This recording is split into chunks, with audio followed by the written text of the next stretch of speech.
Assalamualaikum warahmatullahi wabarakatuh sekalian. Selamat datang kembali di channel Ray Agnostik.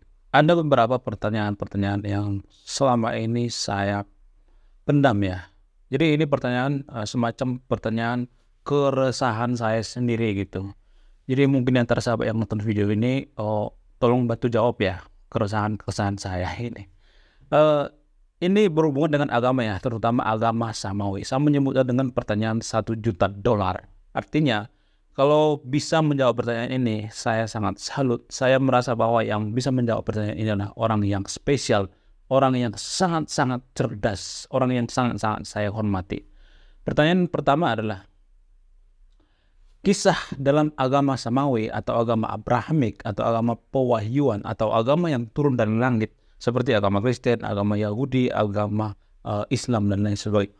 Jadi dalam agama samawi atau agama Abrahamik ini ada kisah tentang air bah, Taman Eden, Menara Babel gitu. Terus kehidupan abadi dan lain sebagainya. Namun yang jadi pertanyaan adalah dalam mitologi Mesopotamia ini ada ribuan tahun sebelum agama Samawi ini lahir. Artinya agama Kristen, agama Yahudi atau agama Islam itu sebelum lahir sudah ada 3.000 tahun lebih sebelum lahir agama Samawi ini sudah ada agama Mesopotamia kuno. Nah, yang jadi permasalahan adalah kenapa kisah tentang air bah, Taman Eden, terus kisah-kisah kehidupan abadi gitu. Kenapa ini sangat banyak miripnya dengan kisah mitologi di agama Mesopotamia? Siapa yang bisa jawab? Tolong dijawab ya. Kalau misalnya kita mengatakan, oh itu kan hanya kebetulan saja, mungkin saja mirip ya, mungkin kisah air bah mungkin mirip ya. Tapi yang jadi permasalahannya adalah kenapa yang mirip itu lebih dari satu? Kenapa coba? Kalau misalnya cuma satu doang yang mirip, ya nggak apa-apa lah. Itu mungkinlah kebetulan ya. Tapi yang jadi permasalahan adalah kenapa miripnya itu lebih dari satu? Air bah, Taman Eden, kehidupan abadi, Menara Babel, dan lain sebagainya. Mungkin ada sahabat berpikir bahwa saya asal mangap mengatakan seperti ini. Nanti saya akan cantumkan datanya atau mencantumkan sumbernya di kolom deskripsi ya. Saya tidak asal mengatakan bahwa kisah-kisah yang ada di agama Samawi, agama Abrahami, agama Kristen, agama Yahudi, agama Islam itu ada kemiripan dengan kisah-kisah di agama Mesopotamia. Siapa yang bisa jawab? Tolong jawab ya. Kalau misalnya ada yang mengatakan, ini cuma bertanya ya, ada misalnya bertanya misalnya, kok kesannya mirip-mirip ya?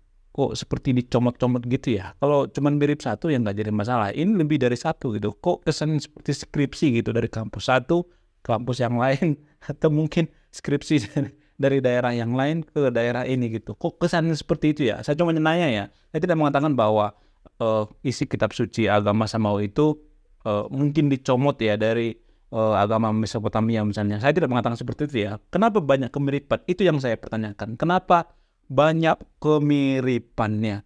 Pertanyaan kedua adalah, dalam agama Kristen atau dalam kitab suci agama Kristen dikatakan bahwa bangsa Israel adalah bangsa pilihan Tuhan. Bangsa Israel adalah bangsa yang diberkati Tuhan. Nah, yang jadi pertanyaan adalah, kenapa cuma bangsa Israel? Kenapa tidak bangsa Indonesia gitu, bangsa Papua misalnya, bangsa Melayu misalnya, atau bangsa-bangsa yang lain misalnya? Kenapa? Kenapa cuma bangsa Israel? Kenapa? Kalau ada yang mengatakan bahwa ya itu kan karena diberkati Tuhan, itu kan hak prerogatif Tuhan. Nah, yang jadi permasalahan adalah Tuhan itu kan maha adil ya. Ya, kita fix dulu ya bahwa Tuhan itu maha adil. Kalau misalnya Tuhan itu adil, kenapa dia berpihak pada satu suku tertentu? Kenapa dia berpihak kepada bangsa Israel doang? Kenapa dia seakan-akan Tuhan itu berpihak gitu? Kenapa dia tidak memilih bangsa lain? Kenapa harus bangsa Israel? Ya kan? Kalau Tuhan berpihak pada bangsa tertentu, bangsa yang diberkati oleh Tuhan, itu artinya berarti Tuhan itu bukan maha adil dong. Kalau ada yang mengatakan, ya itu kan Tuhan saat itu tidak adil gitu, berarti Tuhan itu tidak adil dong gitu. Kalau misalnya ada yang mengatakan, ya Tuhan suka-suka Tuhan gitu, itu jatuh-jatuhnya bahwa Tuhan itu ada dua kan. Tuhan yang ciptakan manusia dan Tuhan yang menciptakan manusia. Coba di antara sahabat yang nonton video ini, coba ada yang bisa jawab nggak? Kenapa bangsa Israel itu seolah-olah dispesialkan gitu? Tuhan itu kan adil. Kenapa mereka hanya memilih bangsa Israel? Kenapa? Apa alasannya? Bukankah Tuhan itu adil? Lalu pertanyaan selanjutnya adalah, pertanyaan ketiga, waktu malaikat Jibril memberikan wahyu kepada Nabi itu, waktu malaikat Jibril itu berkata kepada Nabi bahwa dia ditunjuk sebagai Nabi, siapa saksinya? Minimal ada dua orang ya. Kalau misalnya kita mengatakan dia diberkati menjadi nabi oleh malaikat Jibril, dia diturunkan wahyu misalnya. Waktu memberikan wahyu itu, siapa saksinya? Minimal 2 orang. Kalau nggak ada saksinya, saya cuma bertanya ya bingung saya. Coba yang nonton video ini, ada yang bisa jawab nggak gitu? Pertanyaan saya ini, siapa saksinya gitu? Minimal 2 orang. Kalau nggak ada saksinya, ya emang bisa dipertanggungjawabkan. Karena itu masalahnya. Saya cuma nanya loh, bukan saya memberikan kesimpulan ya. Emang bisa dipertanggungjawabkan gitu. Saya cuma mau nanya ya, nggak saya memberikan kesimpulan ya. Silahkan yang nonton video ini tolong dijawab ya. Lalu pertanyaan selanjutnya adalah, waktu Maria didatangi oleh malaikat, ketika Maria didatangi oleh malaikat, dia dikatakan akan mengandung anak daripada Roh Kudus yang menjelma menjadi manusia. Allah atau Allah menjelma menjadi manusia melalui rahim Maria, yaitu Yesus. Nah, yang jadi pertanyaan adalah, waktu malaikat mendatangi Maria, siapa saksinya? Siapa yang melihat? Apa buktinya? Apa bukti konkretnya? Apa bukti nyatanya? Ini cuma nanya ya loh, bukan saya memberikan keputusan ya, bukan saya memberikan kesimpulan. Saya ibaratnya saya orang bodoh lah dalam agama gitu. Saya tidak mengerti agama gitu. Mungkin yang tersahabat yang nonton video ini ahli agama gitu. Coba, siapa yang bisa memberikan jawaban? Kenapa saat itu tidak ada saksinya, tidak ada yang melihat gitu? Kalau cuma 1 orang yang melihat, apakah itu bisa dipertanggungjawabkan? Saya cuma nanya loh.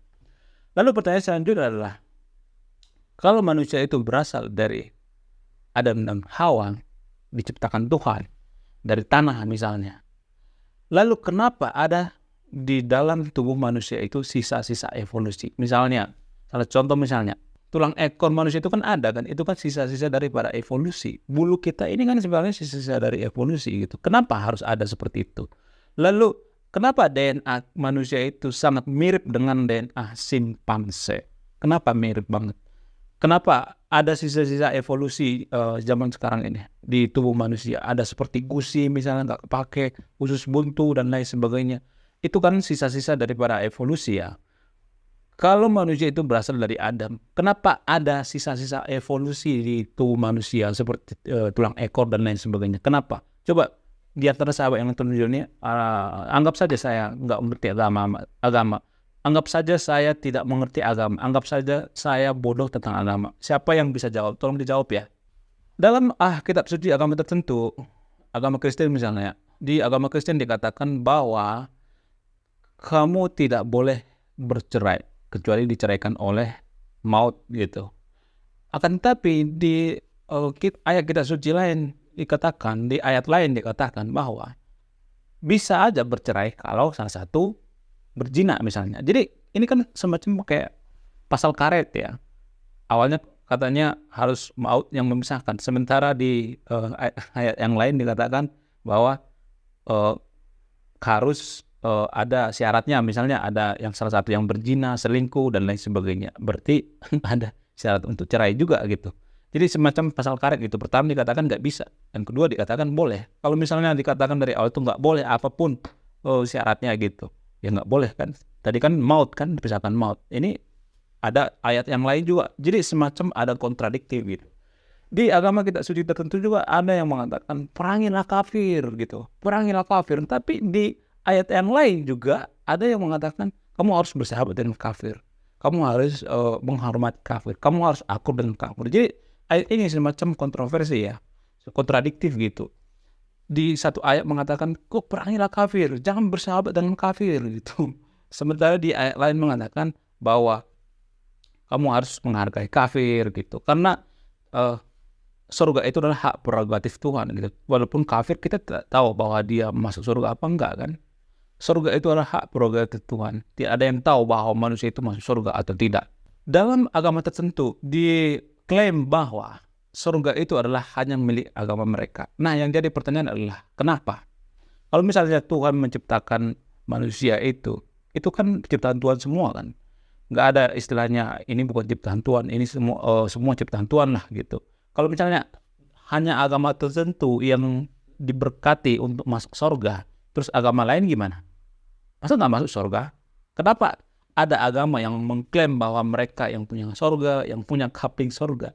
Kalau kita mengatakan seperti itu, berarti Tuhan itu bukan maha adil loh, bukan maha baik loh. Kenapa dia hanya berpihak pada agama tertentu? Itu yang perlu dijawab ya. Di atas sahabat yang nonton video ini mungkin ahli agama, tolong dijawab ya. Anggap saja saya tidak mengerti agama ya. Anggap saja saya bodoh tentang agama. Lalu pertanyaan selanjutnya adalah berdasarkan data dan fakta, umur Nabi yang menulis kitab suci itu kira-kira rata-rata umurnya itu yang sudah sepuh ya, sudah berumur, sudah tua, 70 tahun ke atas gitu. Nah, yang jadi pertanyaan adalah umur segitu kan udah pikun-pikunnya ya. Mohon maaf ya, saya cuma bertanya ya, mungkin ya pikun-pikunnya. Tapi yang jadi pertanyaan adalah kenapa tidak ada yang mempertanyakan saat kitab suci itu ditulis, apakah ada kesalahan? Namanya juga orang ya tua kan, bisa aja ya, bisa aja dia salah nulis, bisa aja dia sudah pikun. Lagian zaman dulu kan yang nulis ayat kitab suci itu kan asistennya, bukan dia sendiri, bukan nabinya sendiri gitu, asistennya. Bisa aja salah tulis, bisa aja salah koreksi dan lain sebagainya, karena saat itu tidak ada yang namanya penerbit. Kalau misalnya kitab suci itu diterbitkan, nggak ada yang namanya penerbit, karena dalam agama tertentu kitab suci itu dikatakan bahwa itu turun dari langit gitu, berdasarkan wahyu dari langit. Akan tetapi kalau yang menulis itu umurnya sudah 70 tahun ke atas, sudah sepuh, apakah kita tidak boleh mempertanyakan umurnya berapa? Iya kan?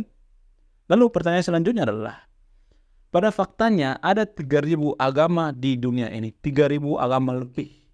Nah, yang jadi pertanyaan adalah, kalau Tuhan menciptakan agama, kenapa bisa sampai 3.000-an lebih? Kenapa coba? Kenapa? Kalau misalnya Tuhan menciptakan agama, nggak masuk akal sampai 3.000 lebih gitu. Buat apa? Biar bisa berantem gitu, biar bisa saling kafirkan gitu, biar bisa mengklaim agamaku yang paling suci, agamaku yang paling murni, yang diridhoi gitu dan lain sebagainya. Lalu kenapa Tuhan menciptakan 3.000 agama, lebih daripada 3.000 agama? Kalau ada yang mengatakan bahwa Tuhan itu hanya menciptakan satu agama dan manusia menciptakan yang lain-lainnya misalnya. Nah, yang jadi pertanyaan, kenapa Tuhan berpihak pada suku tertentu atau orang tertentu atau kelompok tertentu? Kenapa Tuhan itu berpihak? Bukankah Tuhan itu maha adil?